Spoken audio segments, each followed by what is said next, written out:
Friends, MCC ने stray vacancy round के schedule में चेंजेस किए हुए हैं। एक्चुअल में स्टेट का मॉपअप भी चल रहा था, बहुत सारे स्टेट में मॉपअप भी चल रहा था। तो बेसिकली डिले करने का एक रीज़न ये भी था कि मॉपअप के कैंडिडेट्स जो स्टेट के हैं वो कहीं गलती से स्ट्रे वैकेंसी राउंड में ना जाएं ऑल इंडिया कोटा के, क्योंकि वो अननेसेसरली सीट ब्लॉक करेंगे। तो बहुत सारे स्टेट का मॉपअप मेरे ख्याल से कंप्लीट हो जाएगा, जो डेट इन्होंने दी हुई है। रीज़न भी इन्होंने यही बताया हुआ है, ठीक है।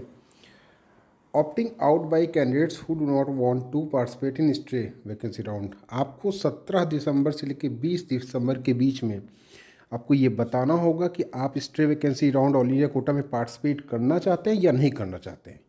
अगर आप ऑल इंडिया स्टेट मॉपअप में सीटें ले चुके हैं, ऑलरेडी एडमिशन कर चुके हैं और आप स्ट्रे में भी आपकी चॉइसेस जा रही हैं, तो आप यहाँ पे नो करेंगे, क्योंकि अननेसेसरली सीट ब्लॉकिंग होगी और आपका अमाउंट भी फॉरफिट होगा और आप एलिजिबल भी नहीं होंगे उस कंडीशन में। अननेसेसरली आपकी चॉइसेस जाएंगी, ठीक है। तो सीट ब्लॉकिंग को रोकने के लिए ये एमसीसी ने कदम उठाया। वैसे तो वो लोग अपने आप ही आपका डेटा ले लेंगे स्टेट मॉपअप से कि कितने बच्चे ऐसे हैं जो राउंड 1 राउंड 2 या फिर मॉपअप तक जिन्हें सीटें मिल चुकी हैं, उनको वो ऑलरेडी ब्लॉक ही कर देंगे, उनको सीट अलॉट नहीं करेंगे। लेकिन इन्होंने यहाँ पे आपको एक समय दिया हुआ है कि 17 दिसंबर से लेकर 20 दिसंबर तक आप डिसाइड कर लीजिए। अगर आपको कहीं पर भी सीट नहीं मिली है, सीट होल्ड नहीं करते हैं, तभी आप इसको यस करिएगा। वरना आपको अगर मॉपअप में सीटें मिल चुकी हैं और आप ज्वाइन कर चुके हैं तो then no need to put yes, ठीक है।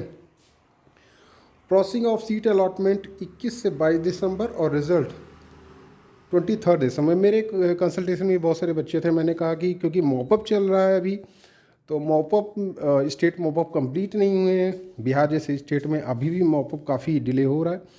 तो कहने का मतलब है स्ट्रे काउंसलिंग डिले होगी और ये तभी होगी जब सभी स्टेट का मॉपअप कंप्लीट हो जाएगा, ठीक है।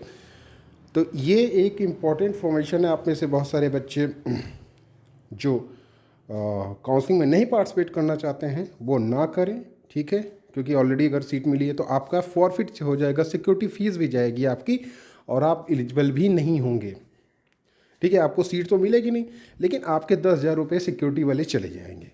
और हो सकता है एमसीसी कुछ एक्शन भी ले इसके रिगार्डिंग, ठीक है। तो ये सारी बातें आप देख के ही स्टे वैकेंसी राउंड में पार्टिसिपेट करिएगा। ये केवल इसलिए इस बार, हालांकि ये पिछली बार भी मेरे कंसल्टेशन में बहुत सारे बच्चे थे जिनसे मैंने कहा था कि एमसीसी कुछ ऐसा रूल बना थी जिसमें यस या नो वाला ऑप्शन होना चाहिए। लास्ट ईयर हम लोगों ने इसके रिगार्डिंग मेल भी किया था, लेकिन लास्ट ईयर तो नहीं हुआ। लेकिन एमसीसी की बुद्धि थोड़ी खुल रही है, अब इस ईयर उन्होंने किया यस या नो। फिर केवल वही बच्चे जाएंगे जो कि एलिजिबल होंगे, ठीक है। जहाँ तक सीट मैट्रिक्स की बात है, तो मॉपअप तक ज्वाइंट कैंडिडेट्स की लिस्ट आ गई। आप उससे हल्का फुल्का सीटें का अंदाज़ा लगा सकते हैं। सीटें बहुत कम हैं, ज़्यादा नहीं हैं, ठीक है। टॉप इंस्टीट्यूट में बहुत ही कम सीटें हैं, ठीक है।